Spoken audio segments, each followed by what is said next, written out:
I'm going to tell this very unfiltered. I've never told this before. I've told it to friends in dinner parties. It's never gone on the internet, so I'm just going to tell it.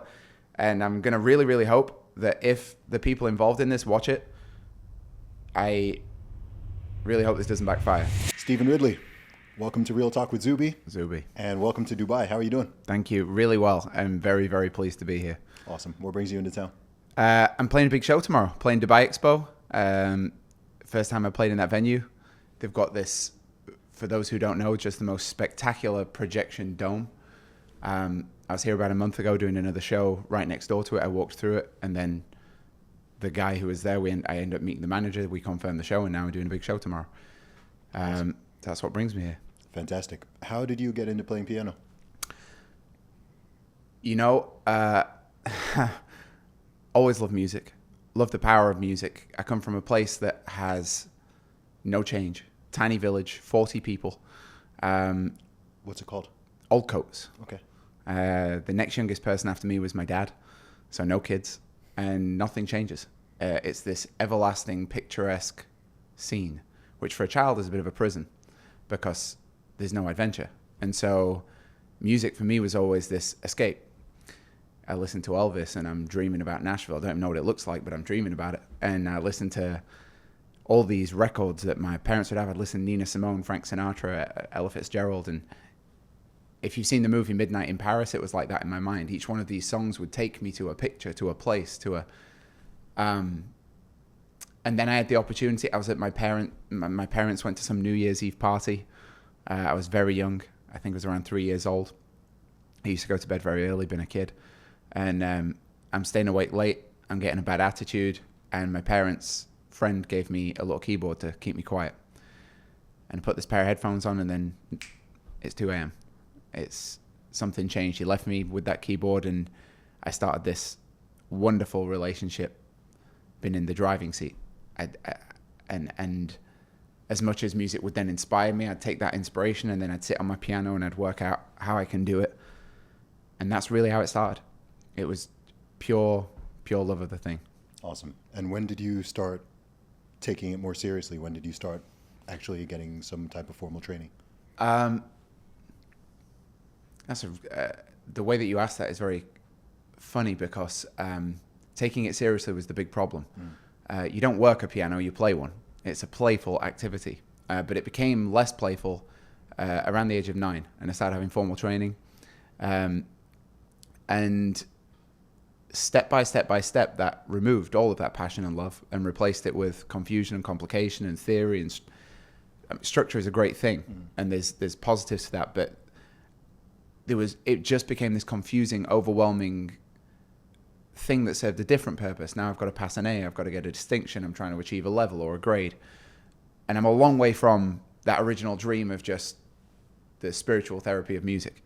And so I did that for quite a few years, and then I ended up quitting music because of it. It completely sapped my love of it. I think it's a pretty typical story. And then that was the end of music, I thought. How old were you at that time? I was 15 and 2 weeks. Okay. And a couple of weeks after I quit, my dad died. It's a very random... a lot of weird things happened in a very short amount of time. I wrote my first song. When I wrote a song, it made me want to give up on piano lessons because the feeling of putting something into existence... I mean, you think about the definition of God. God is this creative force. In every religion, it's a creative force. And so to put something there that isn't it... You just feel one with divinity. There's some transcendent feeling to creating. And so having gone from you've got to play Bach and then Prokofiev and then all these random classical pieces of music to pass an exam that I don't really care about, play music that I don't really like, to then write something that I really loved was transformational. And my dad heard it. My dad was a super serious guy, very strict. And he cried. And he asked me to play it at his funeral, which was so strange because I thought, how am I ever... He asked you to play it at his funeral? He asked me to play it at his funeral. Okay. He sat on the floor, he cried, he said it reminded him of his grandfather. He was raised by his grandfather, his dad was not a good man. And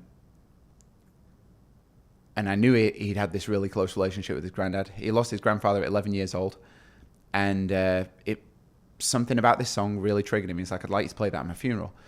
And I was like, well, how am I ever going to remember it? I'm like making it up, thinking that's going to be in 50 years. Yeah.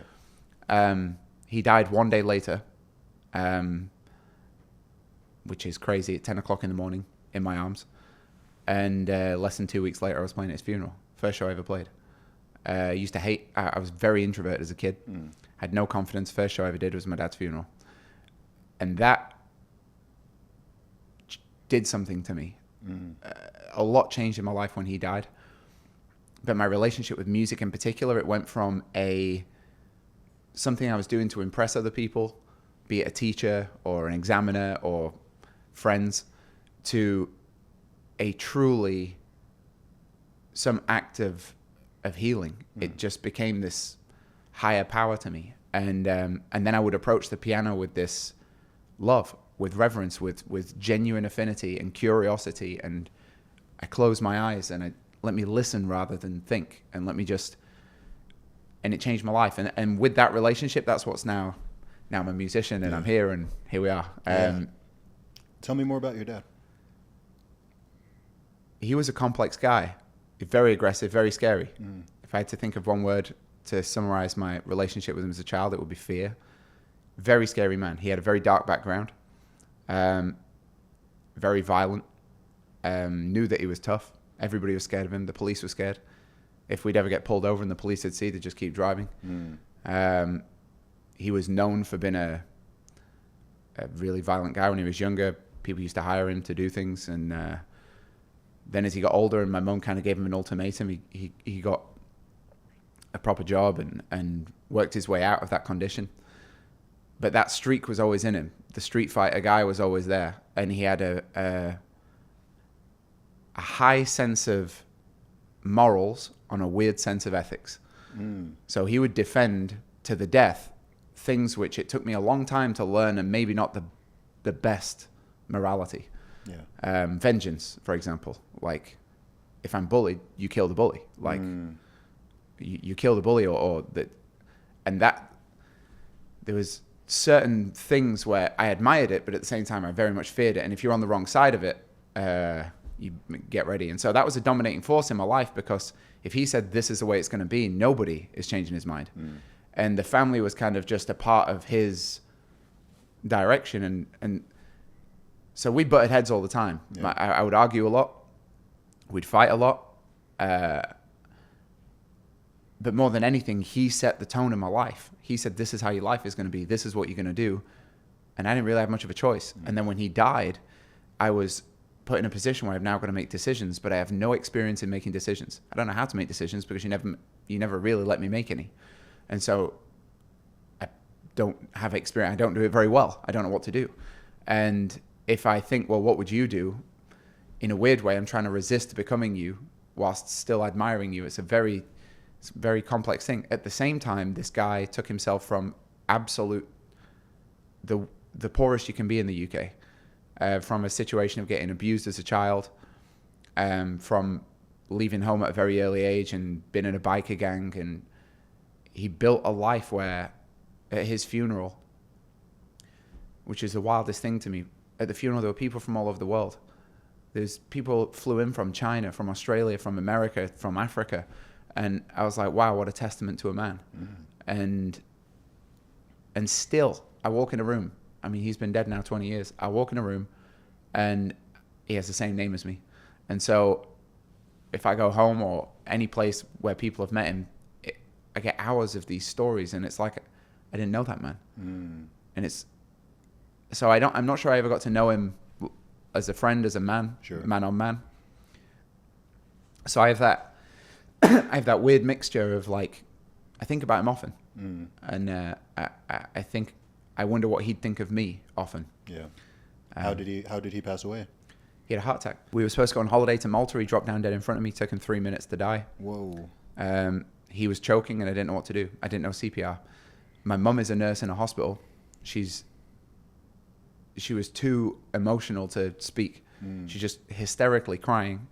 And I'm on the phone to emergency services and they're explaining to me what to do so slowly. And I'm like, guys, like, and I did what I could and he died. And that was I saw the moment it happened. Wow. Your eyes change color. Your eyes change color when you die. And there's a smell to it. It's something. Jeez. Well, I know it's been a long time, but my condolences. Yeah, no, of course. Do you have siblings? I do. I have a brother. Okay.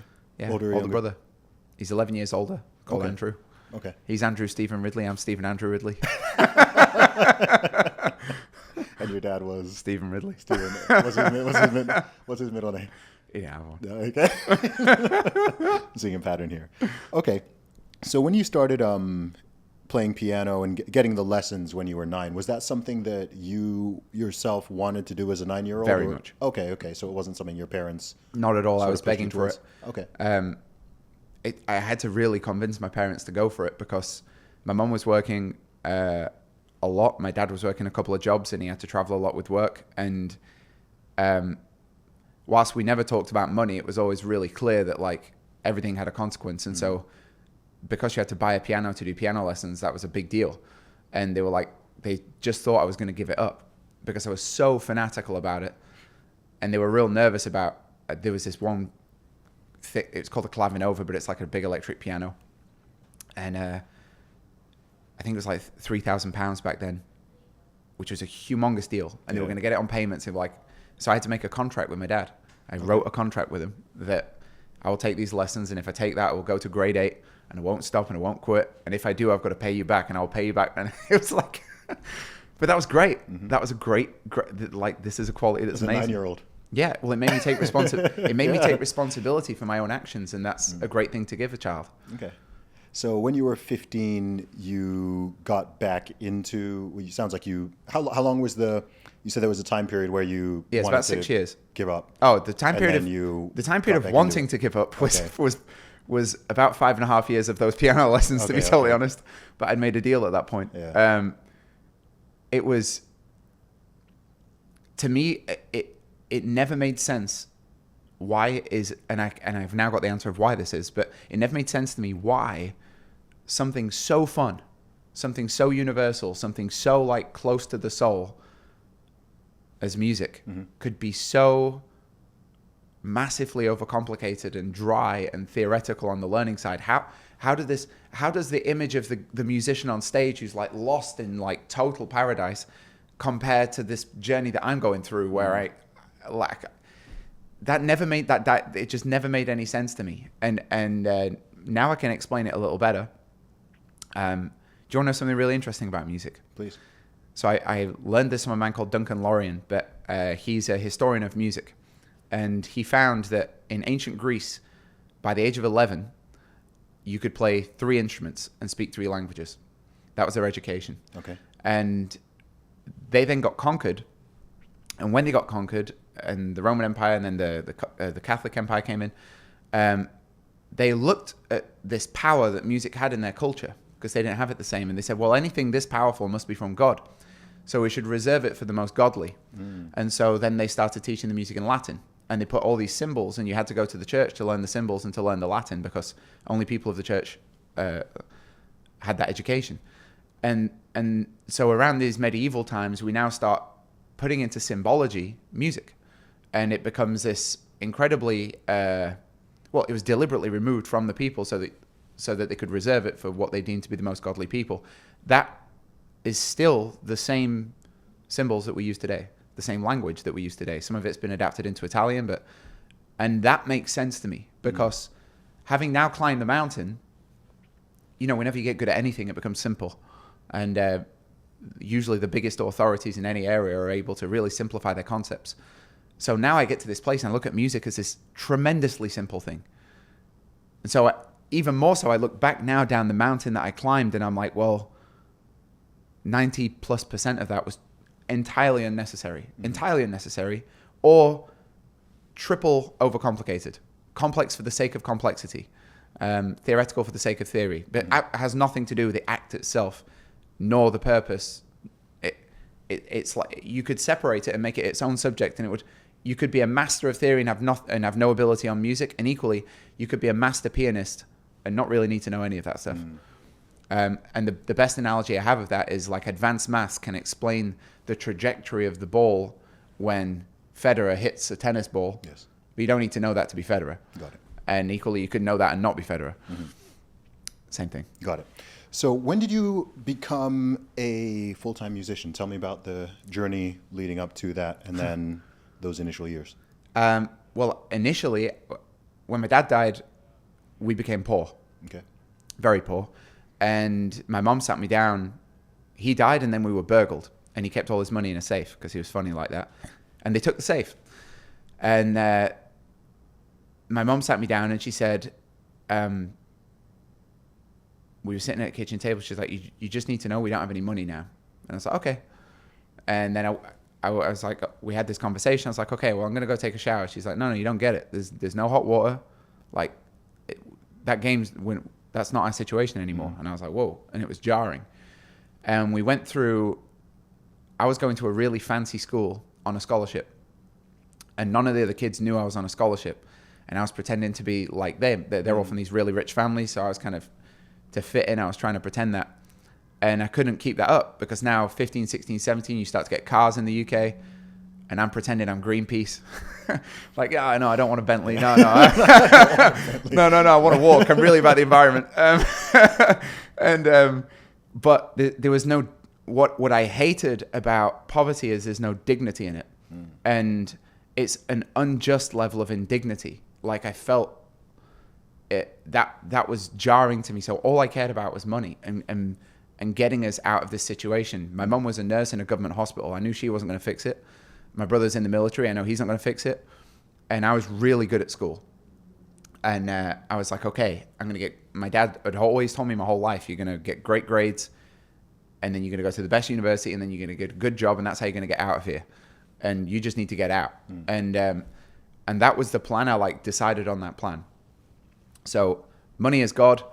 And I was religiously dedicated to getting the best grades so I could get the best job.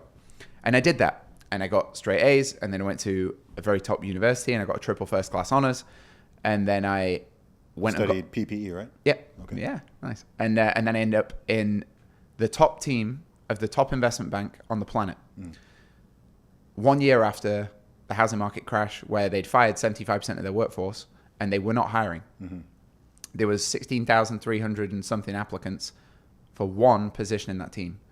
And it's the first time that team had hired somebody who hadn't already worked in the bank for many years, because normally you'd work in some other team and then get ascended. But because they'd overfired, they had one position for I was nearly going to swear there, but they have a swear word to describe that position. It's not a compliment. It begins with B.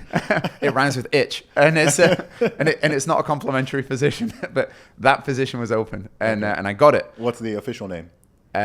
Investment analyst. Okay, I was going to say it's got to be an analyst position. Yeah, it's an analyst. Okay. And I felt I made it. I got that job. A guy called David Raftis gave me that job.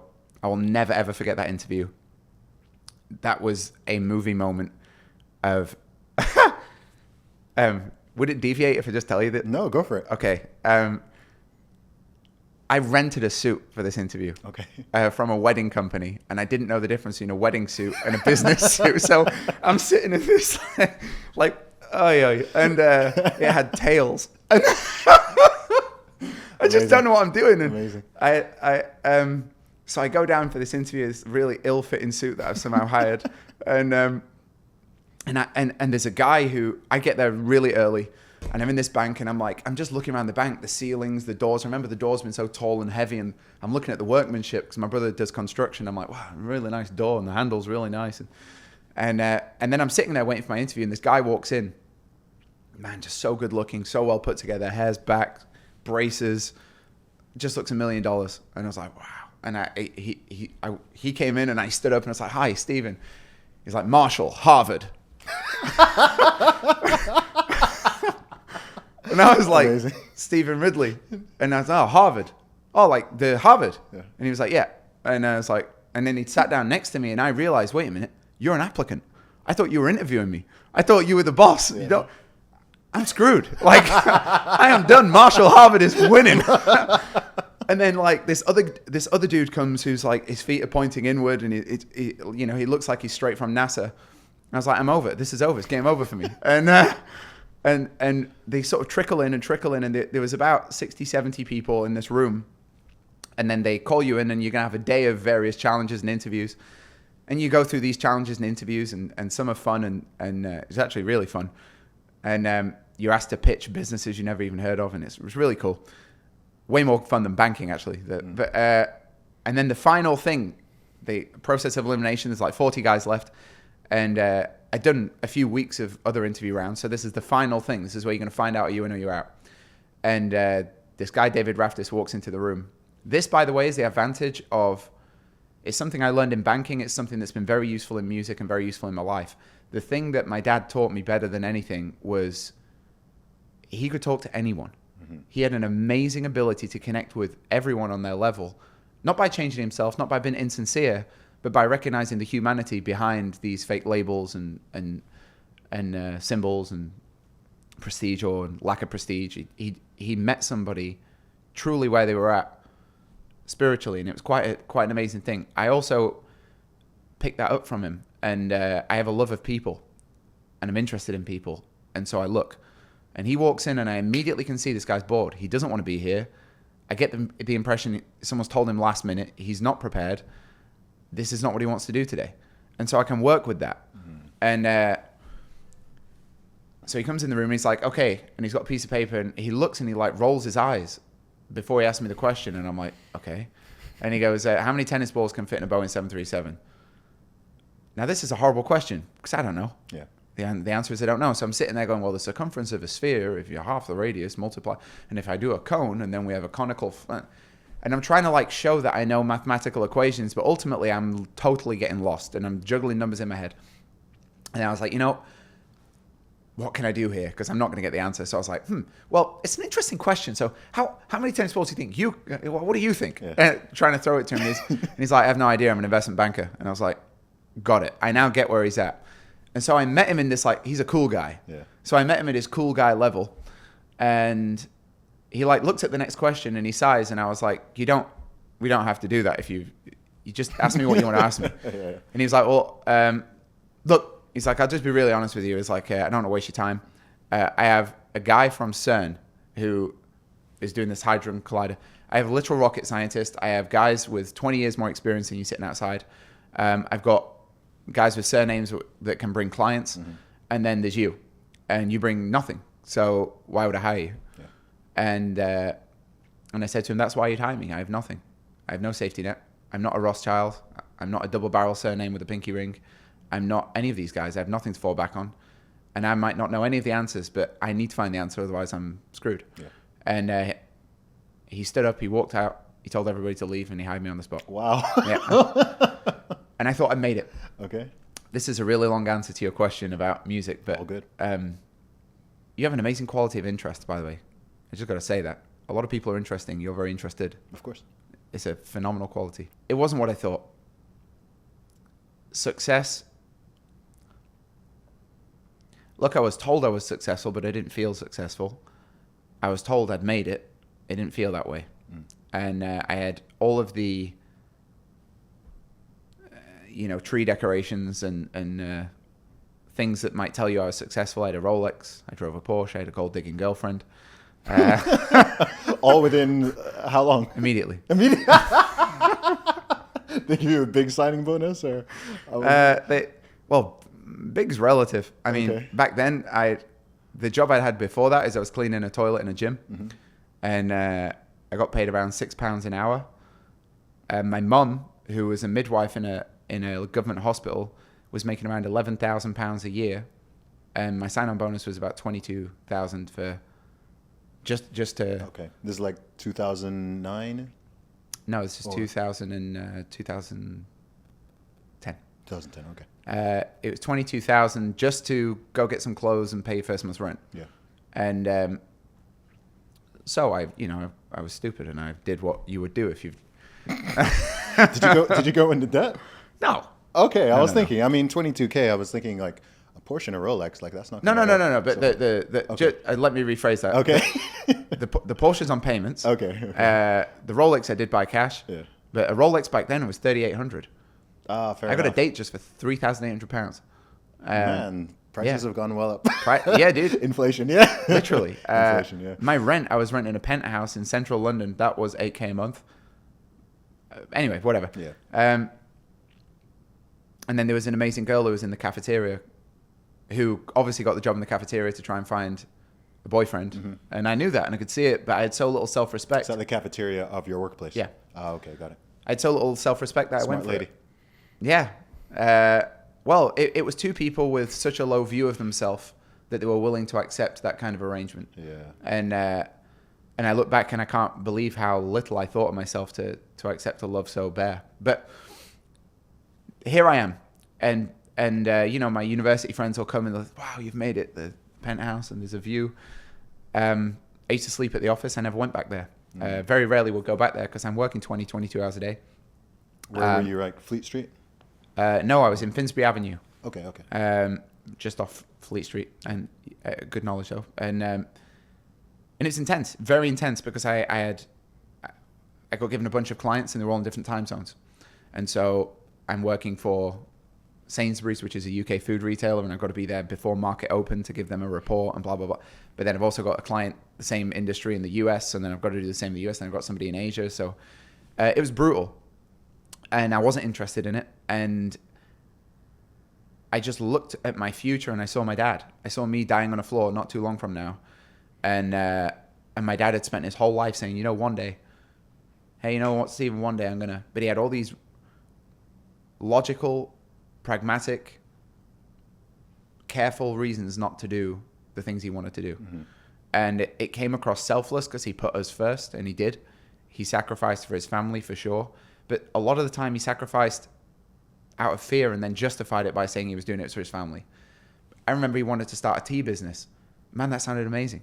And he wouldn't do it because he thought maybe it doesn't work out and then it risked the family. Sure.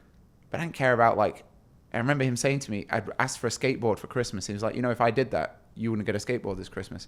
And I was thinking, I don't care about a skateboard. I want to go on an adventure with my dad. I want to go do the tea thing. I want to do it with you. Yeah. We can all get behind. We'll make it work. Like, and so now I'm in a place with no adventure, and I am my dad, and I realize it. And I had the lucky thing I had is I got to that point at such a young age. I got to hit my midlife crisis at 21, and it was amazing. Yeah. And because I got to see something that most guys see when they're in the mid 40s, which is you achieve everything that you've been working for, and then you realize it doesn't do anything for you.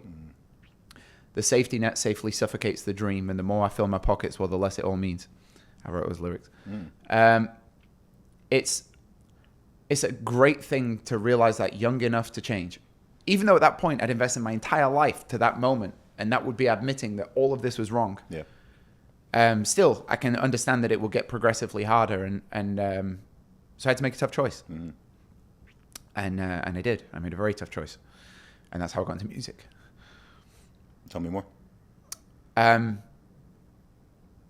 Well, to be honest, I didn't choose to be a musician. I chose not to be a banker. Okay. And if you would have interviewed Stephen 1 minute before he quit his job and said, what do you think you'll be doing in a month?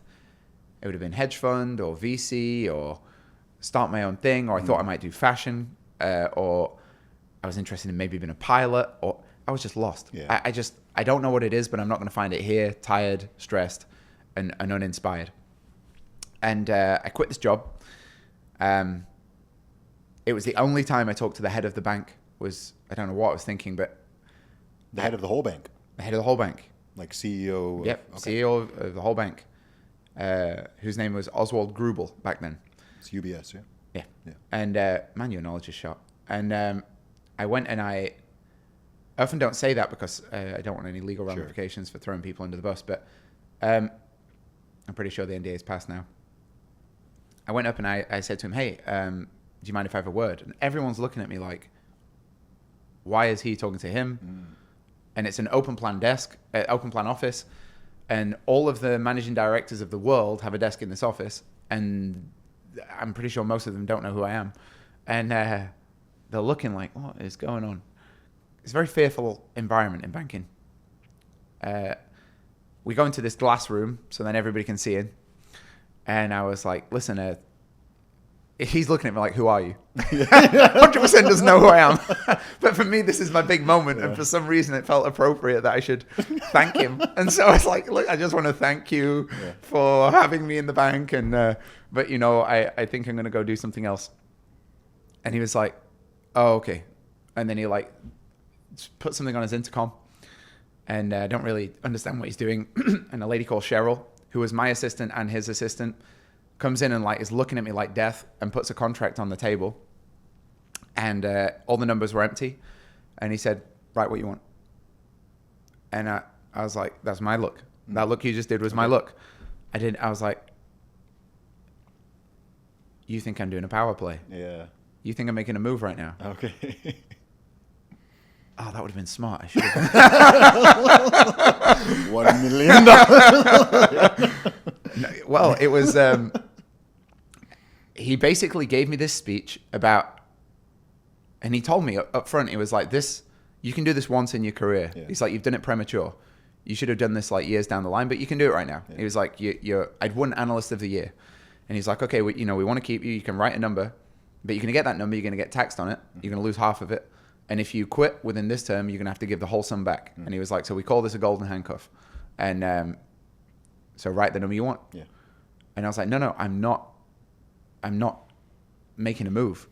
He's like, what are you going to do? I was like, I don't know. And he looked at me like the village idiot. He's like, what? And nobody quits that team. No. It's called up or out. Either your salary's doubled or you're fired. Yeah. Nobody quits. Yeah. Because of it's a luxury to get into that team. And he's looking at me like, we've given you the keys to the kingdom. What are you? And he says, so what are you going to do? And he's convinced I'm going to go Goldman, JP Morgan, or take my secrets, because I knew a lot of things at that point. So he makes me sign a contract where he's going to pay me to not work in another bank. I was like, okay.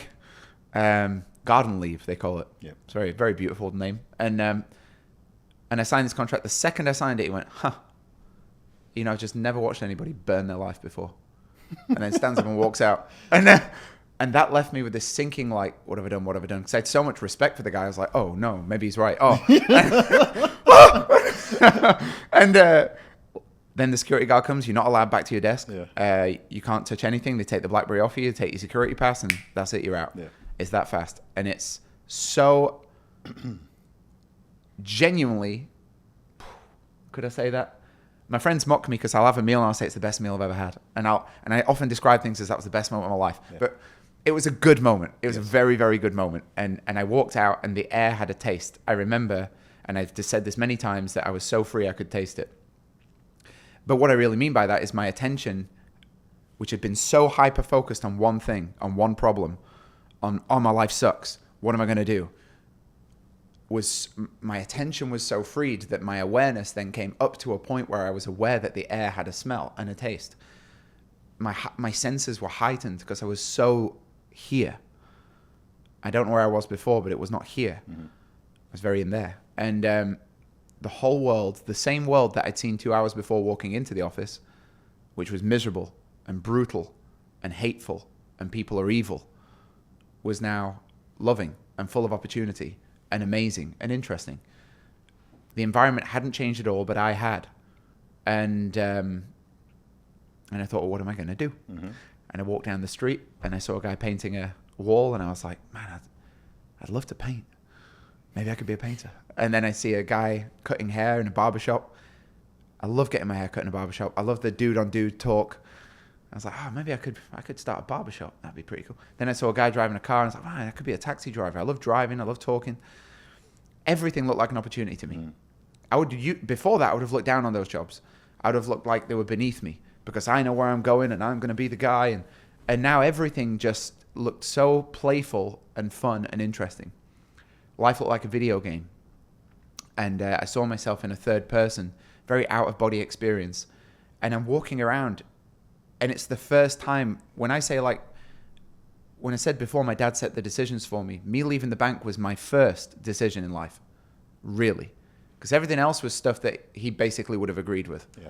This is the first time I've done something where he would have probably buried me 6 feet under. Like, like no joke, I would have had to change my name and get a new passport and leave the country. Like, he would have that would have stopped me. I was too scared of him to do it. But this was my first decision in life where I was like, I made this decision. Everything else I'd done was based on what school said, what dad said, what people agree with. It was always safe. It was always acceptable. This was something where I'm like, I might have lost my mind. And that was exciting to me because now I'm living. And all these books I read as a kid, the Hemingway, the F. Scott Fitzgerald, the Tales of a Great Adventure, I'm about to have a period in my life called The Adventure. I don't know how long it's going to last. I don't know what's going to happen, but my God, I'm going to have a good story from this. I didn't think it was going to last more than a month. In fact, I was almost certain it would last less than a month. And I was thinking with my CV, well, I quit on this date. It was like the 22nd of October. So I was like, so if I make it to the end of November, I could squeeze 5 weeks before on my CV, it looks like I've only been gone a month. And I'm walking down the street and I see a piano. And I just went to play it just for that therapy, just for that same thing that my whole life I've wanted from music. That connection to something greater than me. And I sit down and I disappear. And the combination of how I was feeling in that moment and that incredible tool of self-expression, I start to play in a way that, I've been there so many times in my life now, but I call it this flow state. It's just a very zen place. And I'm in that zen place and a big dude with stale alcohol in his breath comes up and says, yo, you want to play that? You got to buy it. And it was in this old thrift shop. It was £100 for this vintage piano. I bought it, and then he made me carry it outside, this big upright piano. Made me carry it outside to the front of the shop and left me with it in the street on Brick Lane in London. Okay. And I sat down and I started playing to try and recapture the moment I just had in the shop. Mm-hmm. And I was petrified. Truthfully, I was absolutely more scared than I'd ever been. And all of the glory of, I've just quit the bank and everything was replaced by total fear. The most scared I've ever been. And I don't know what it was about that moment, but I realized very quickly I have stage fright. Mm-hmm. And playing in a street felt very unnatural. And something about this situation. And so I pulled down my thing and I just played. Music will solve it. Music will solve it. I sit down and play, and before you know it, 2 minutes later, I'm gone. And I've been gone for a while, and I'm in this timeless, beautiful place. And then I start to get this sixth sense, which I picked up in where I'm from, of there's trouble around me. And I'm playing, but I get this feeling of like there's somebody's behind me. And I suddenly become very aware. Hold on a minute, I'm sitting here, Prada suit, Hermes tie, Rolex, middle of Brick Lane. We're about to have a problem. Yeah. Don't do that now. 2010 maybe. No, I don't know. Brick Lane wasn't as gentrified back then. I'm like, now it's all corporate and there's a Starbucks. Now, but back then it was risky, and that's why I liked it. I liked the grime. I thought, I confused grime and culture, and so I think, well, he's not mugged me yet, so he must be waiting until I finish. Mm-hmm. So I'm playing, and now I'm not thinking about the music at all. I'm just like, what am I going to do in this situation? Do you remember what you were playing? I do. I was playing a song by Chili Gonzalez called Dot. An artist who I ended up becoming best friends with. Completely random. I was playing his songs on Instagram Live, and then he was a fan, and he was like, anyway, whatever. Yeah. And I decided I'm going to stop this song in the middle of it, very suddenly, turn around and get ready. Because the only thing you have to fight. And I had this situation many times in my life. If you choose to play the role of a victim, you will be treated accordingly. Mm-hmm. I choose to take the role of scary guy. Maybe I'll be treated accordingly, hopefully.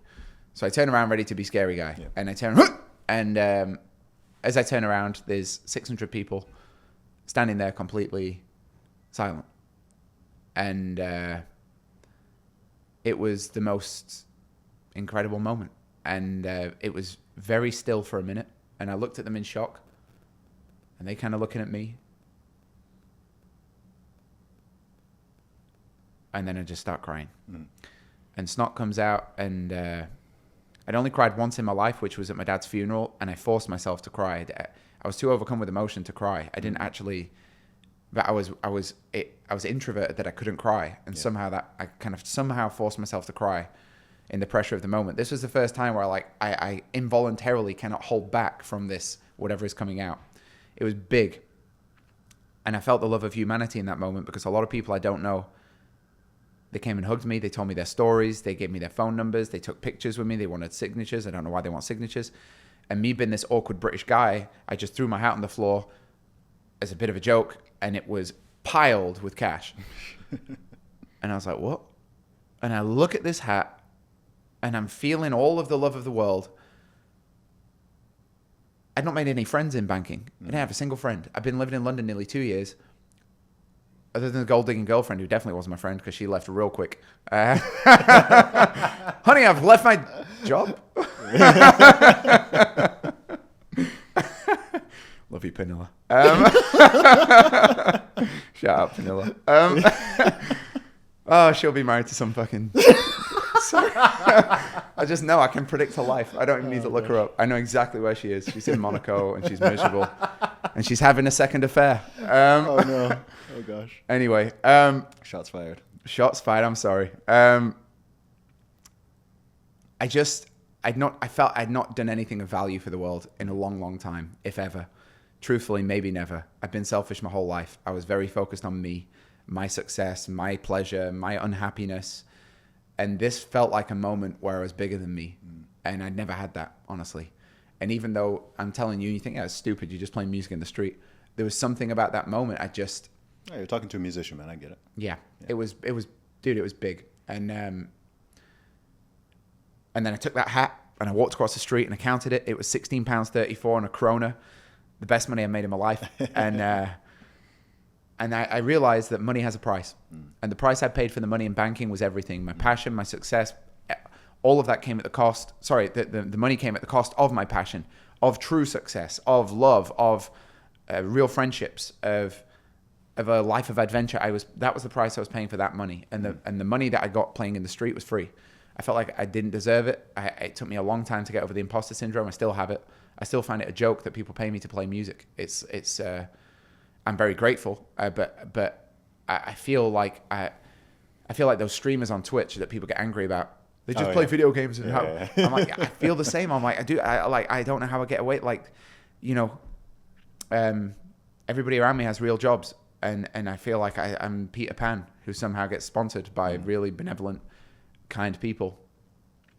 But it's this act of giving, and you give a lot, and something comes back, and sometimes it doesn't, but you give anyway. Yeah. And I went back out on the street, and I played and I played and I played. I played that day until 1 a.m. I went to bed. All I dreamed about in banking was sleep, by the way. And I woke up naturally at 5 a.m. And my first thought in my head is, I've got to go to the piano before the police take it. And I ran back to that piano. Oh, it was still out on the street? Yeah, okay. I can't move it. It weighs a ton. Yeah. And I went and I played every day, and I played every single day for the next 9 months. I didn't miss a day. All over. Eventually, the police moved me off Brick Lane because I started blocking it. Yeah.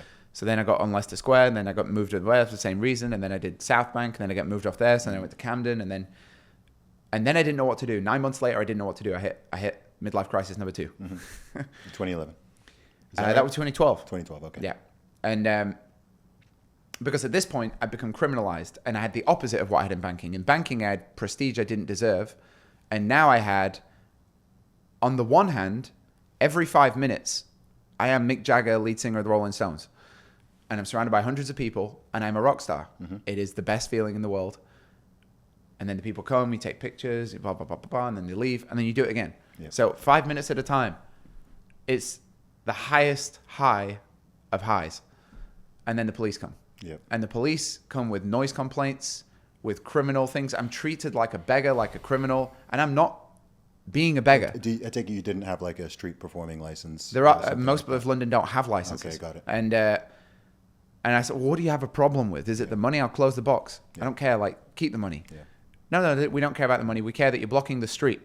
And, well, first it was a noise disturbance. I didn't like that because I'm not making noise. Yeah. I've been playing 20 years. This isn't noise. They're not stopping because it's noise. Yeah.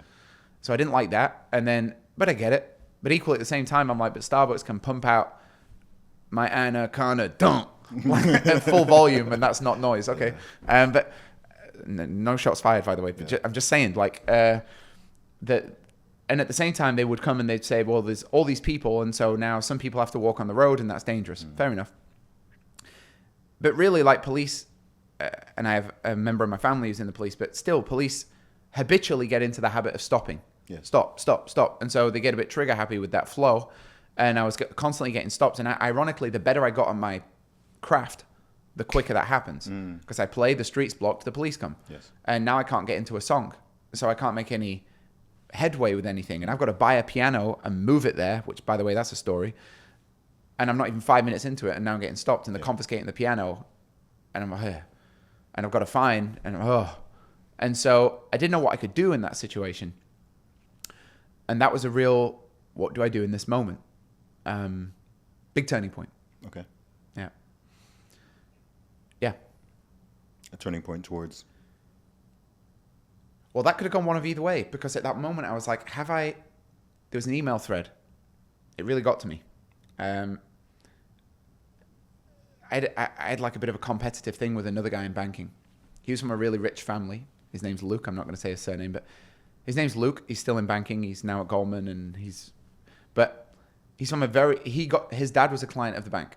Okay. And he was a bit dumb, and he called me I don't know, I can't remember the word, but it's like the diversity hire. And man, I hated that. And he'd go home early, and I'd stay late. He'd get the easy clients, I'd get the hard clients, and then he'd get a bigger bonus at the end of it all.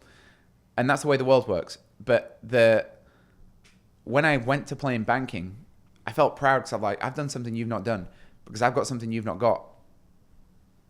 I can survive. Like, you can't. You need this bubble. You're nothing without this bubble. I can go survive. Watch this. And I left with that like spirit. I didn't know if it was true. I just had a feeling. Yeah. And but he took a picture of me playing in the street, and then he'd made an email chain around the office, and there was just hundreds of replies making fun of me. Oh gosh. And that any little insecurity I had about is this the right thing was magnified times a million, because now it's the laughing joke of the office, and I was still on the email thread.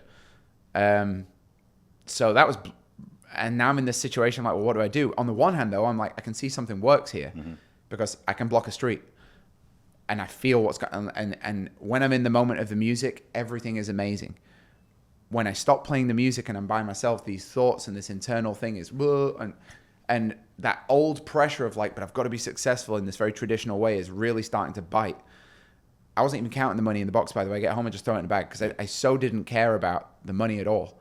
If I was hungry, I just scoop up, boom. If I need something, scoop. And there was such an abundance of coins. I had 11 suitcases of coins after 9 months. 11 full-size, 33-liter suitcases, full of coins, notes. I felt like, the guy in Aladdin with all the things. Don't trust banks. Yeah, you go. You go. So that was a turning point. And I had to go one way or the other. I knew I still had a great resume. I even knew this story would be kind of cool to tell at a hedge fund. But I had another thing. I had gone from being a very average musician, just being honest. Yeah. I couldn't really sing. I was half deaf. I still am. And I would say okay on the piano at best. But 5 minutes at a time, I got to work on my craft and see, well, what stops more people? What gets the bigger applause? What causes more people to laugh and smile? What gets more people to join in with me? And whereas normal musicians have to do that one show at a time with a week or two in between, I was doing it every 5 minutes. And I've got a really hard job because nobody wants to stop. They want to go get the bus. They want to get the train. They're late for work. And so I've got to win them. And doing that every 5 minutes for 9 months straight, you get pretty good at it. And I started thinking, I feel like I can do this. And I have, in addition to 11 suitcases full of money, a humongous drawers full of business cards, which I never did anything with because I come from a world where business cards are detestable. But at this point, I was like, okay, my final thing, I might go back to the real world, but my final thing in this Peter Pan life, I've just got one idea. And I took all of the business cards, and I was in this place in Hackney in London, and I was living with 3 girls who were all art students. We had so much fun. It was such a great house. And they all helped me out, and we organized all these business cards.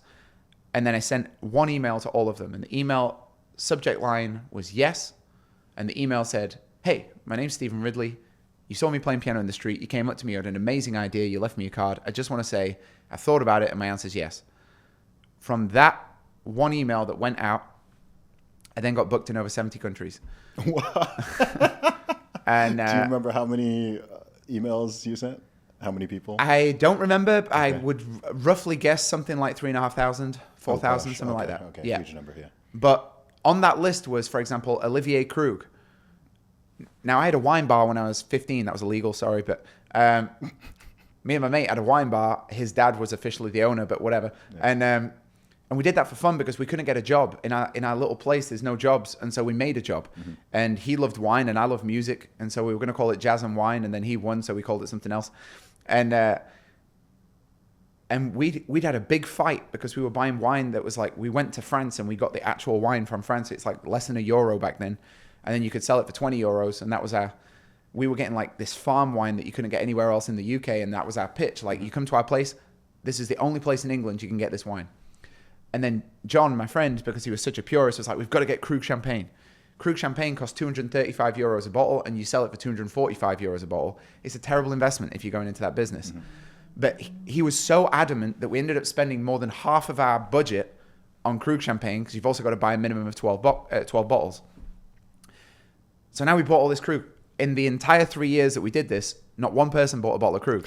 When we stopped doing that business, when I went to university, we drank those 12 bottles and played poker on one weekend, had an amazing time, blasting Rolling Stones. And one of the business cards was Olivier Krug. Krug champagne. Huh? And I sent him an email, and I didn't even realize. He was just one of these guys that must have just thrown the card in. I don't remember meeting him. And I sent him an email. He's one of the first to respond, jumps on it. We get phone numbers, jumps on the phone. He's like, listen, I've not been able to stop thinking about you. I didn't take your details. I'm so glad that you wrote. He's like, look, you remind me of why I'm in Champagne. And he flies me to Reims, to Maison de Krug, because he wants me to write a song for each of the vintages of Krug. Oh, wow. And I'd tasted a few of them by that point. And I told him this story. He was like, how much do you want? And I was like, well, to be totally honest with you, it's my first rodeo, and I don't know what people charge for this kind of thing. Yeah. Anything you pay me is going to feel like a gift. But let me tell you this story. And I tell him the story about, and then the 12 bottles of Krug, and he's like, well, I'll tell you what. He's like, I'm going to book you. And they booked me on the spot for 21 shows. And each of those shows, he gave me 12 bottles of Krug. And then he gave me the equivalent in money of that multiplied by 10. Wow. And I was like, wow, amazing guy. And just like that, I'm a musician again. Yeah. But now it's different, because in the street, I have the adoration of people and that connection with humanity and that amazing pure thing. But then I have the police and the problems. Now I've got all of the good stuff and none of the bad. In fact, now it's really weird, because on the street, you're this hustling guy, and now they fly you out business class and they treat you like you're special. Same songs, same show. Yep. One time you treated like a criminal, this time you treated like you're a god. Very, very weird. Mm-hmm. And that was it. And I said yes to everything. And at these shows, who's at the Krug show? It's the first guy who's there was Nick Candy, and he's a big real estate developer. And then he invited me to play at One Hyde Park, the opening of the most expensive real estate in the world. Who was at that event? A bunch of billionaires. They all hired me for the birthday parties. Who was at those shows? Kings, queens, presidents. And now I'm playing for kings, queens, presidents. Who's at those shows? Other kings, queens, presidents, sheikhs. Yeah. And now I'm playing for those guys. Who's at those parties? The movers and shakers of the world. And very quickly, I'd now got into this most bizarre, made-up career of kind of playing at these events nobody's ever heard of, that go down in rooms you don't see, and meeting the most amazing people and becoming friends, because now I'm not going there as a banker. Yeah. I'm going there as a music guy. And so you meet like buddies, and we have conversations like this. I'm usually the more interested one. But yeah, that's the journey of music. And that's been the past, how many years now? 12, 13 years? Yeah, now it's 13 years, and which is crazy. 3 big hits in Russia randomly in the middle of that. A big European thing. I wrote some stuff for a film soundtrack. I've got so many random stories, dude. I got. How many countries have you performed in now? 82. 82. Okay. Yeah. Any favorites?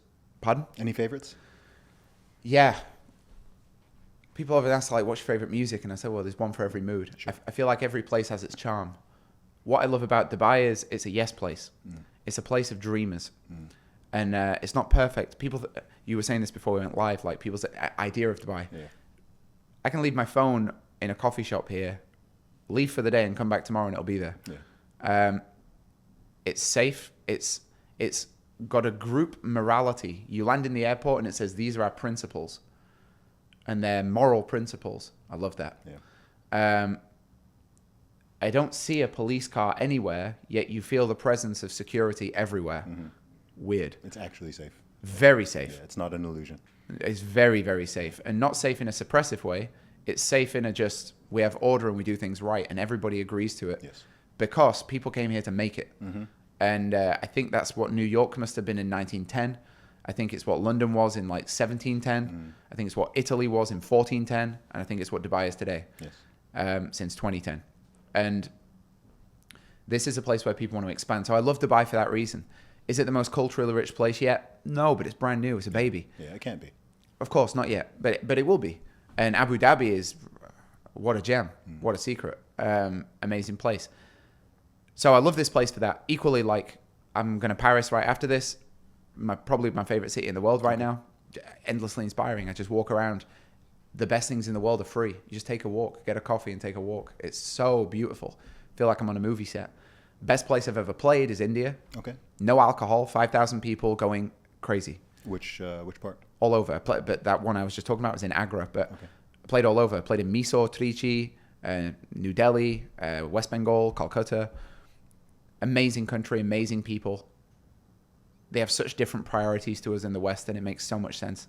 When you look at, you can't photograph what makes India amazing, because some photographs it looks like squalor and poverty.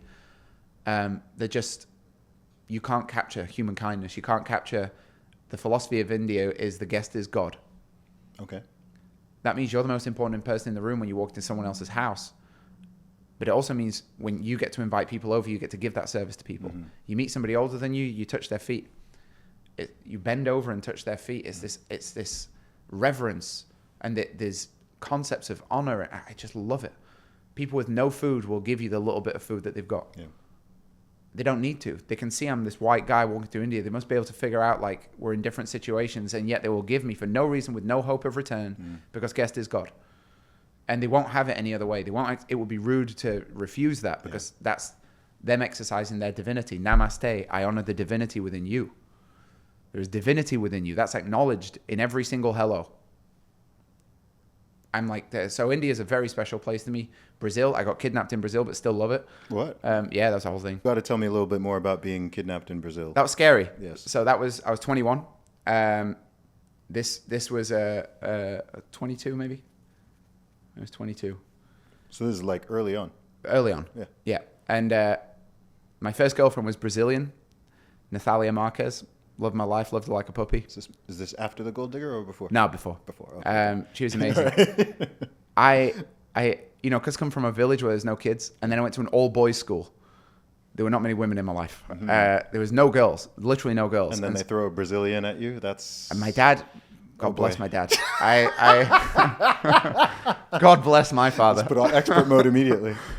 He had a party. He was, he joined the Freemasons, and they had a... You right? He joined the Freemasons, and there was a barbecue. I mean, it was the Yorkshire Freemasons. It was nothing fancy. It was just a bunch of guys that want to get together. And they do a family day. And this guy came with his... This sounds weird because she was 14, but I was also 14. Sure. So I'm not oogling over a 14-year-old, but in my hazy memory when I was 14 and she was 14, I was so pure, you know. I was so pure. I gave up porn. This is a total random thing, but porn removes the purity of a man. I remember like being excited to hold her hand. What would that be like? And what would it be like to put my hands on her hips? And the nervousness, the heart beating, that was real. And that innocence, I lost it for a while because I lost my ethics and I reclaimed it.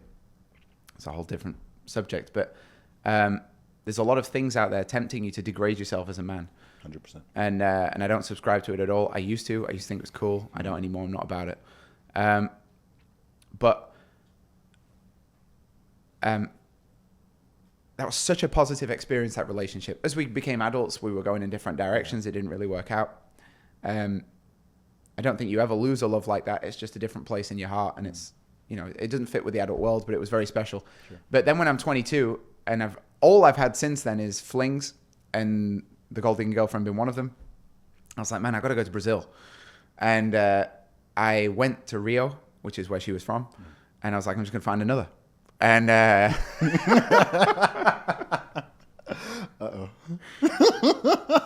we should have been friends back then, Zuby. You would have saved me a lot of problem. I've been kidnapped twice in my life, but this was the scarier one of the two. And I've been robbed at gunpoint 4 times. I got good stories, but this particular one was this might take 10 minutes if I tell the story. Are you cool with that? Yeah, go for it. All right, good. So,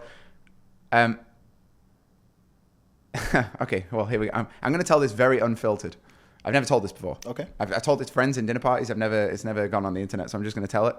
And I'm going to really, really hope that if the people involved in this watch it, I really hope this doesn't backfire. But we're going to try it anyway. Okay. I went to Brazil, and I'd been to a string of countries before it, and then Brazil, and then there was a string of countries I was going to go after. And I'd made a list of all the places I wanted to visit.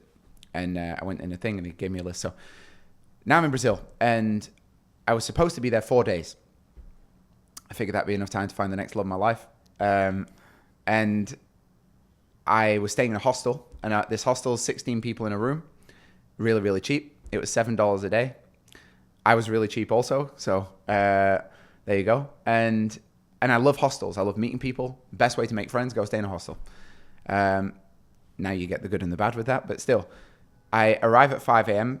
into the airport, and I'm driving, and the taxi driver says, get down. And I'm like, what? And then I hear the pap, pap, pap, pap, pap. Because as you drive into Rio, there's all these mountains, and they shoot at each other across the mountains. When I was landing, I remember it said on the airplane, there's 61 million people in Rio. 1 million live in Rio, and 60 million live in the favelas on the mountains surrounding it. There's 800 favelas, and the only product of those favelas is cocaine and criminality. Mm-hmm. That is 60 million organized criminals and 1 million targets down below. Now, I'm not saying everybody in the favela is a criminal. I'm not generalizing in that way. I'm sure all the people working in the hotels and the cafes and everything, they're also from the favelas. But Rio is incredibly expensive. It's incredibly luxurious. And it's surrounded in such contrast by a poverty level I've only seen in India. Mm-hmm. And that's these favelas. So Rio is 3 streets. I was in Ipanema. There's 3 streets, and then it's a favela. So he drops me off. It's really early in the morning. By the time I get there, my heart's racing. Man, this is so exciting, so colorful. I was obsessed with Mario Testino, this photographer from Brazil. And he had a book called Mario Testino de Brazil, or Rio de Mario or something. And I'd looked at this book, and it was exactly like the book. And I was like, oh my God. And I'm looking around. And I go in the hostel, and the most beautiful girl I've ever seen in my life is standing at reception. I was like, look at that, I just arrived. There you are. Where's my ring? And her name was Eva. She'd won Miss Brazil, made a load of money, taken that money, and then bought a hostel with it. I didn't know that at this point. Mm-hmm. She gives me this big smile. She's all teeth. And I was shy and instantly in love. And hey, I'm here to check in. Oh, you can't check in yet because the room's full. You can check in at 1 p.m. And she said, but if you want to just like crash on the couch, you can. And I'm going to get off work at 7 a.m. and I'm going to go play volleyball on the beach with my friends if you want to come. And I was like, oh, yeah, let's go. I think my body fat was like 4% at that point. I was so shredded. I was in such good shape. I was like, I can't wait. Let's go to the beach. I've got one shot. So then I get changed, and I'm wearing this is not relevant to the story, but I get changed, and because I've been poor in that formative years where people start buying brands, I didn't buy brands. And then in banking, I went crazy and bought brands and then realized it was all pointless. And then I became a musician. And anyway, I had some Tommy Hilfiger shorts. For some reason, that was a big deal to me back then. And they were yellow. I didn't know my colors. And I come out the toilet in these shorts, and she looks at me. She's like, just bursts out laughing. She's like, you can't wear that. I'm like, what is that? And I'm like, what do you mean? I mean, Tommy Hilfiger. And she's like, okay. No, we wear sunga. A men wears a sunga in Brazil. What's a sunga? It's something between a thong and a Speedo. Now, brother, I'm just going to say something. I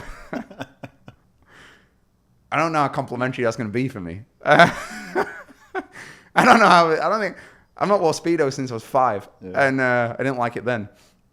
And she said, well, look, I'm going to tell you how Brazil works. If you want us to wear this, you're going to wear that. Yeah. And I was like, she takes me to this store, and I think it's not going to be open. It's like first thing in the morning. It's open. This is day number 1. Yeah, day number 1. Okay. Like hour number 2. Mm-hmm. And she makes me try, and she's like, look at that. They've got some England ones. The England ones are white with a little cross. I'm like, I'm not wearing a white. I'm going to the ocean. You're going to see the outline. I'm you see every vein and row. I'm not trying to get some white thong. And so I tried a green one. I was like, oh, British Racing green. I make a whole thing about green. And I put it on. Dude, it's packed so tight. It's not complimentary. It's forcing it all up there. It's never, it looks so unimpressive it's like so scrunched up. It's like vacuum packed meat. And I'm like, and then she says, oh, I'm like in the changing room. She's like, oh, come and show me. I'm like, the last thing in the world I'm going to do is show you that. I am never going to show you this. I look like you look. There's not a big difference at this point. Like, I'm like, I am not coming out. I'm just going to be real. Like, I was trying my best to try and make it get a little bigger. I couldn't do anything with it. I'm like, I'm trying to make it look good. I'm swinging it around. Oh my God. The guys know what I'm talking about. Yeah. And I got it up to a point where it was passable, and then I pulled it down and sort of made it look okay, and like flung it open, and she's like, it's perfect. And I was like, so I bought this thing, and now I've got to go play on the beach. And this is so not about the story. This has got nothing to do with the story.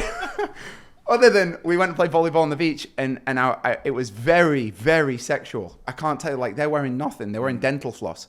And all the friends are like super hot, and all the guys are super hot. And Brazil is an incredibly sexually charged pheromone place. And I'm not ready for that. I'm a kid from the village. I am not prepared, and I am out of my depth, because these guys know how to navigate this world. Yeah. And I don't. And I'm not mature enough to navigate this world. And so I'm just like getting real overwhelmed by that. And everybody's kind of flirting with you. And I'm like, I don't know how to handle flirting with me. Nobody flirts with me. I don't know. And then she asked, do you want to come dancing with me? I don't want to do anything more in this world. Like, all I want to do in this world is go dancing with you. And she invites me to go dancing with her in the evening, 2 nights later. And it was in a club that was on the top of the favela, and her brother's going to come pick me up on the motorbike, and he'll take me up there. Uh-oh. And there's all these rules in how you get in the favela, and she explains to me, like, you got to wear a helmet, you got to wear long sleeves, because if they see that I'm bringing a white guy in, they have all these kids covered in grenades on the entrance of the favela with AKs, and if they see you coming in and you're not permitted, they're going to shoot the kids and blow you up. And I was like, well, that's real.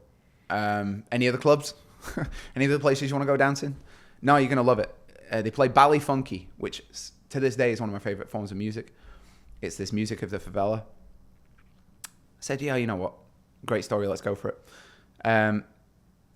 So it comes. It's Friday. I go outside. There's a dude with the bike. He gives me a helmet. I get on the bike, and we're driving up.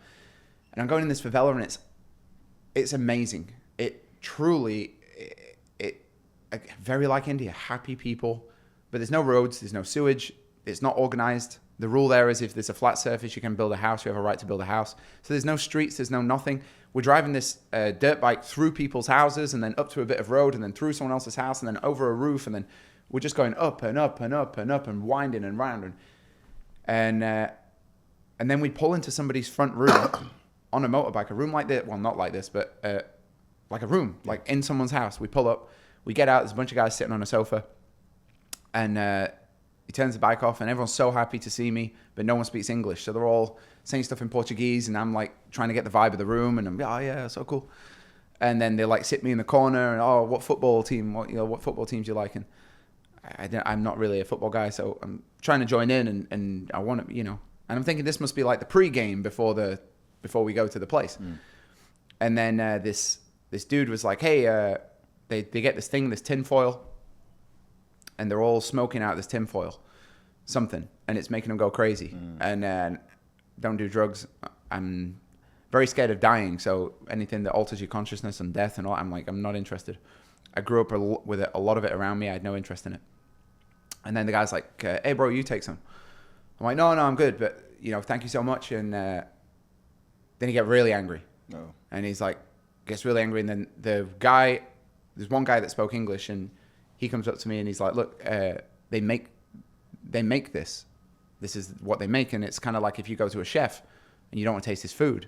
I was like, no, I understand. But he's like, no, you don't get it. Like, it's going to be really, really offensive to. And I was like, look, I totally get it. And I start telling this story about how I grew up with a lot of drugs, and they're not interested. Yeah. And as I'm telling this story, the guy who's sitting on my right puts a gun on the table and then points at the thing. And I'm like, okay, all right, deal.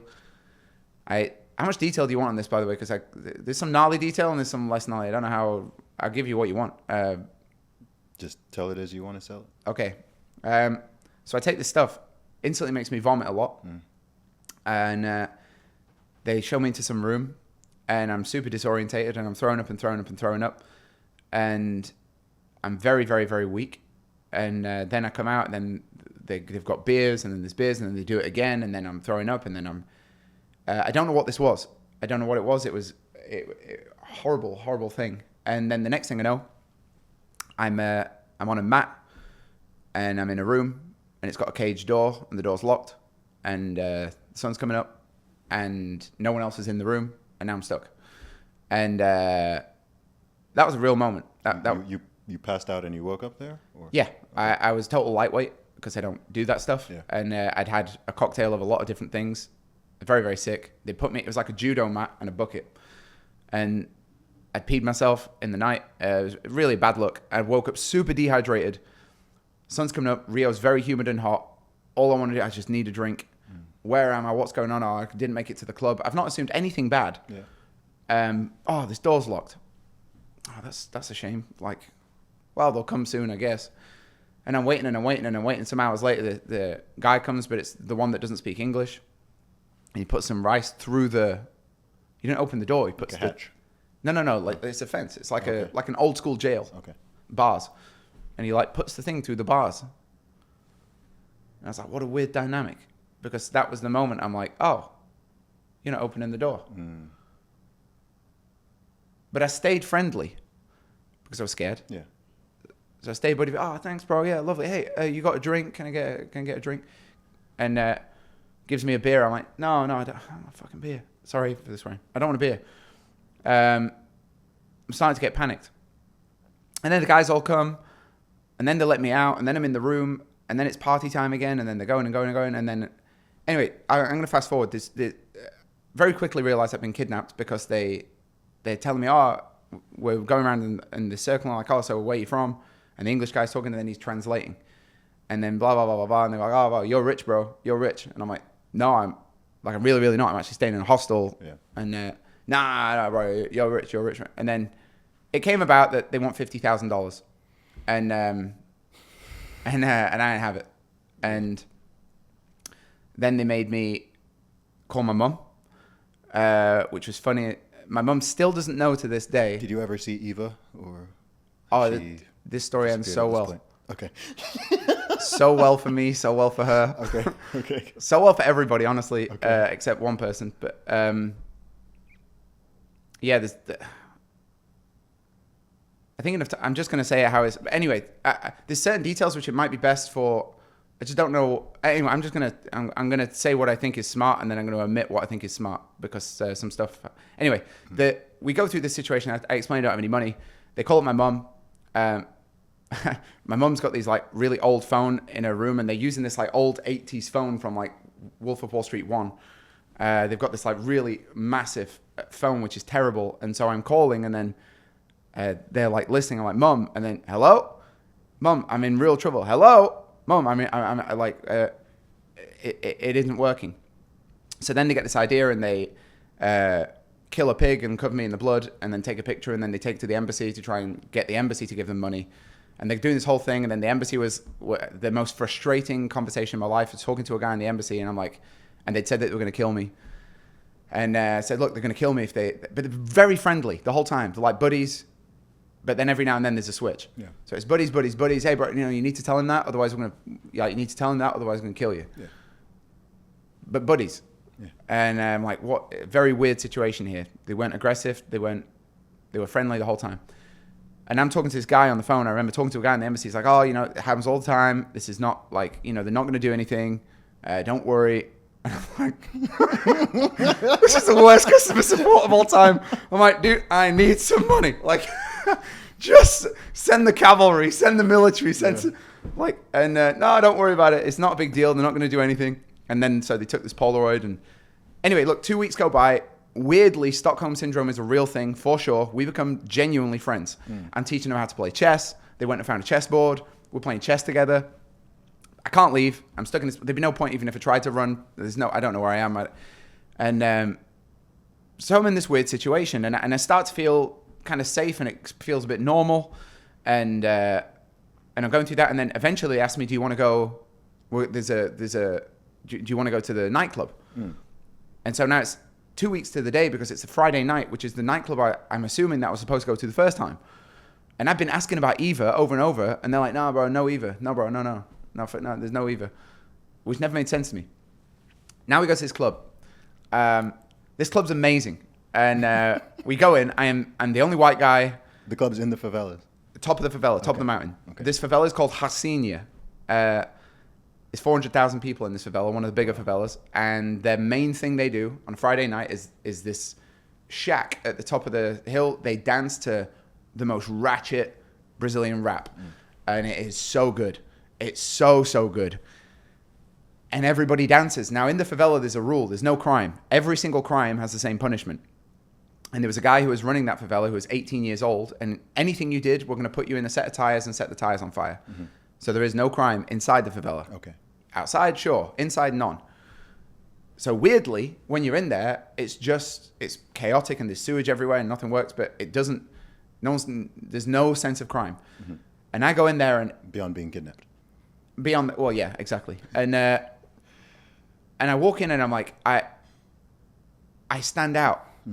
I'm super white. And they call me Vampiro. Really. They gave me a henna tattoo on my nipple that said Vampiro, which they found funny. I found it funny. And Vampiro. And I learned one phrase, which is El Sal Safadinho, which I think means I'm mischievous or something. And it used to make everybody laugh. Yeah. And they taught me that. So I'm in this club and I can feel the room is hostile. You don't want me here. And I'm not, I don't want to be here really, but there's this mixture of like, you shouldn't be here. And then another group of people that are so happy that I'm there. Eyo, Vampiro. And I just decide to give myself to the moment. I've had a few moments in my life where I was like, I'm just going to throw myself in. So I'm dancing around, I'm having a go with it. Because there's no crime, the way that the guys get out their masculine energy in these favelas is they have synchronized dance competitions. Okay. And so these gangsters go up and they're like dance squads, and they're like amazing. They're very aesthetic. And at the end of that, then there's this game where all the guys stand in a row, and they all stand in a line, and then the girls come up and they pick a guy, and then they dance on you, and then it becomes a bit of a dance competition, and people get eliminated, and the DJ picks a winner. So one by one, you get rid of people, and that's kind of the last thing of the night. So I'm standing there in the line, and the guy who runs the favela had come up to me and really liked me. And so he's got me in this line, and I'm doing whatever he wants. And the biggest female I've ever seen in my life comes up and stands in front of me. And she's licking her lips. And this is the girl that's picked me. And I was like, okay. Okay. I have to say there's like many, many, many beautiful ladies. And the biggest lady I've seen in my life comes up to me and she looks at me like a cake. And she's standing there. And then the music starts playing. Boom, boom, boom, boom, and she's like hip thrusting into me. And you start out that you don't dance. They dance on you. Yeah. And then they like play a horn and then you dance. Okay. Now what's supposed to happen is you're supposed to be like so turned on by the girl, and then when you dance, it's like this really passionate thing.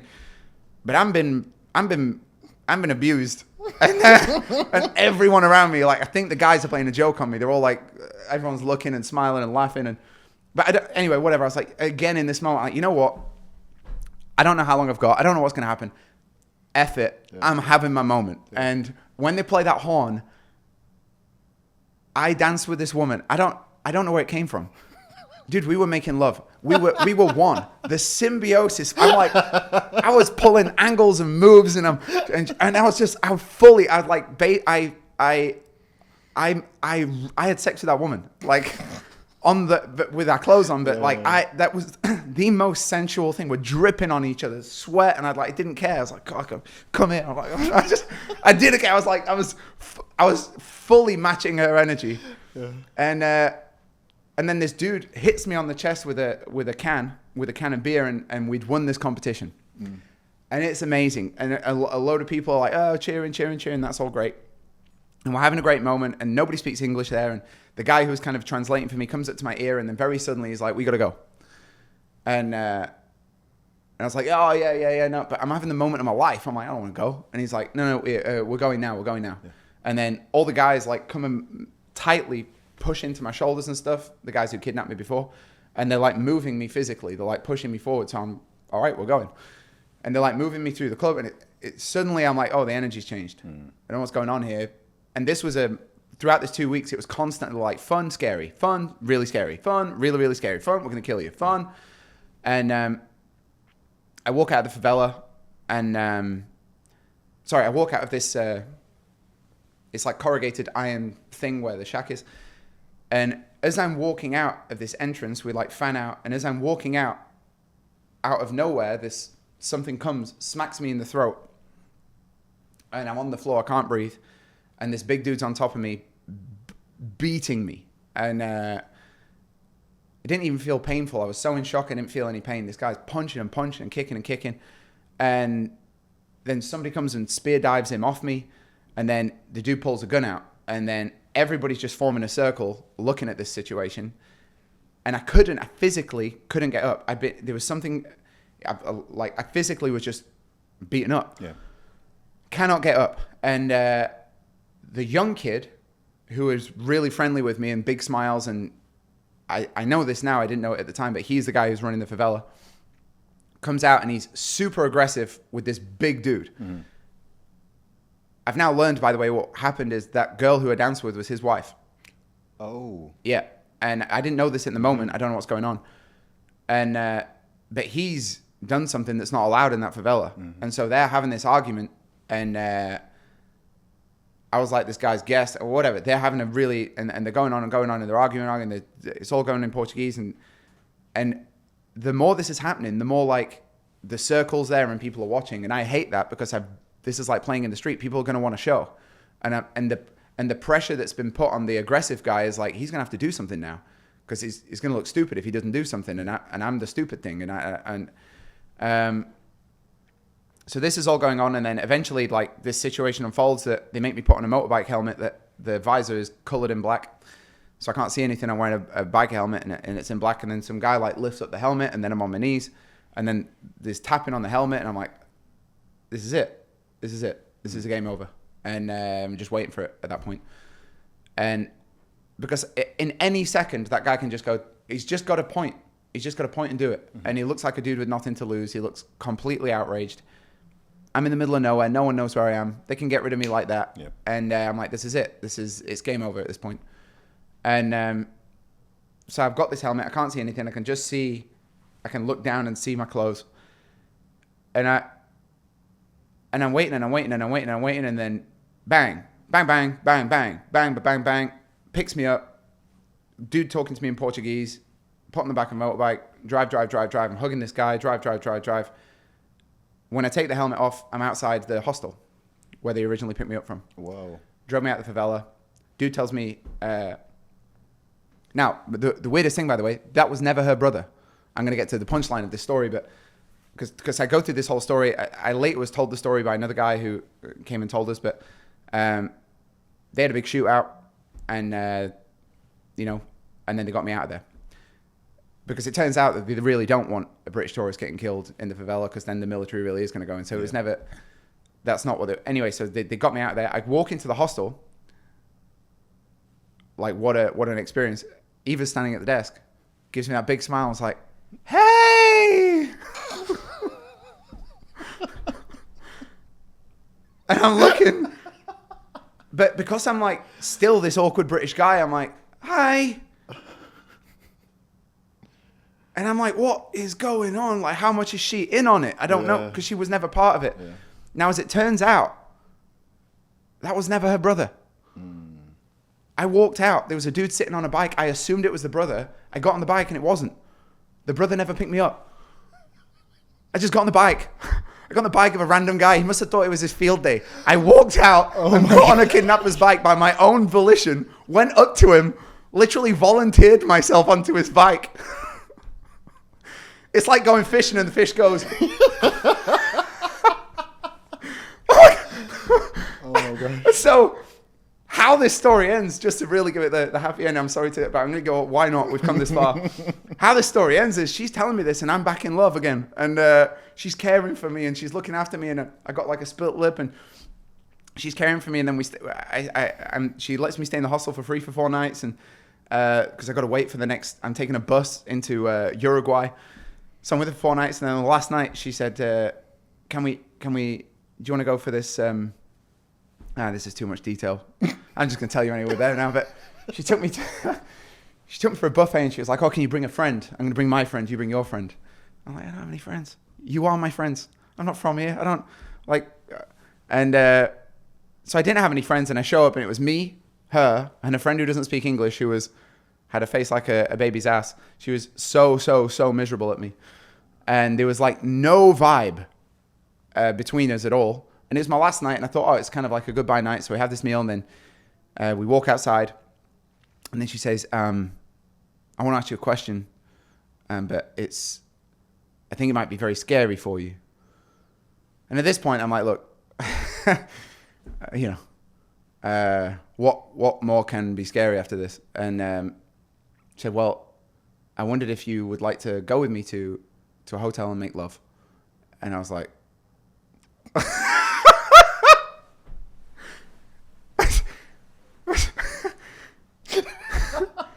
I'm like looking. I'm waiting for the butt. And I'm like, look, and the thing is, so because it's a very Catholic country, people live with their parents. Yeah. And so they have this, in Brazil, there's a place and they have love hotels. Yes. You rent them by the hour. And they're like really nice, but you rent them for a short period of time. And boyfriends and girlfriends go there because they're living with the family. And she's like, look, but if we're going to go there, you've got to pay, you've got to like, and I was like, oh, no, yeah, sure, yeah. And I didn't have the money on me because I was worried about getting mugged, so I didn't take large amounts of money with me. So then I sprint from Copacabana to Ipanema. Sprint like I've never ran so fast. Linford Christie, just boom, boom. Usain Bolt got nothing on me. I like run. I look like Aston Hall. Music, slow-mo. And then I grab the money from the thing. We go in the taxi. We go, that girl made me a man. Like, the thing, like... It was... oh my gosh. And that was the last time I ever saw Eva, and shout out to Eva. Wow. Yeah. Transformed my life. What a freaking story. Wow. I mean, gosh, I feel like after this, like I can't even...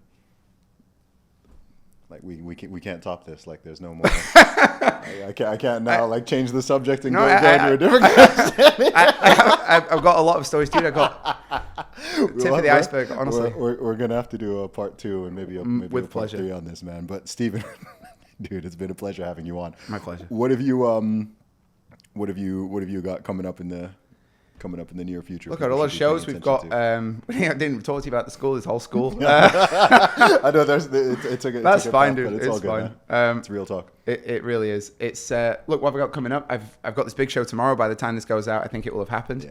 Yeah. I've got I hate being one of those guys. If you want to make God laugh, announce your plans. But I've come out of a period of having just. For the last 4 or 5 years, I was really focusing on building this school. It was a big deal in my life, which started out as nothing and then became a something.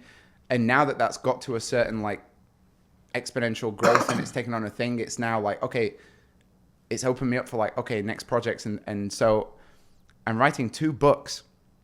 They don't have a title yet. One is heavily inspired by The Little Prince, which is my favorite book of all time, Antoine de Saint-Exupéry. And its working title is To Become a Lion. And It's like a kid's book that adults can read. And another book, which is a satirical self-help book, which is a lesson that I've just learned from a very unusual life. And both of those are going to come out this year. I booked a TEDx talk in conjunction with one of them. A lot of shows. If you follow me on Instagram, you'll see my shows. I post them on there all the time. A lot of concerts. Going to start releasing original music, which is the scariest thing. Sounds weird to be a musician, but scariest thing in my life will be releasing original music. I've hid behind playing songs that I love.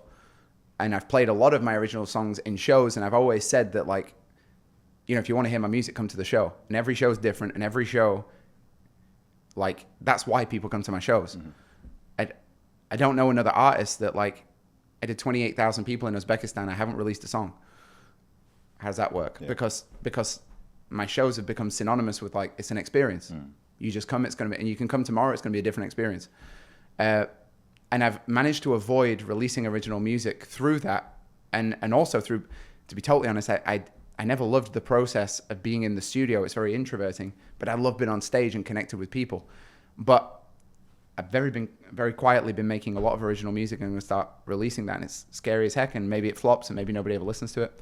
But that's fine, because the thing I'm telling myself, my life's been a series of setting unrealistic targets, going after it, and then talking to people about the success of it sometime in the future. And so this is another one of those things where failure doesn't matter, because failure will be quiet. Nobody sees failure. Mm. By definition, failure means nobody saw it. And so either it'll be successful or nobody saw it. Mm. And so they're the immediate things. I have a new product coming out in my school. Very exciting. Steven. Yeah. Zuby. It's been a pleasure, man. Been a pleasure, man. Thank you. No doubt, man. Thank you.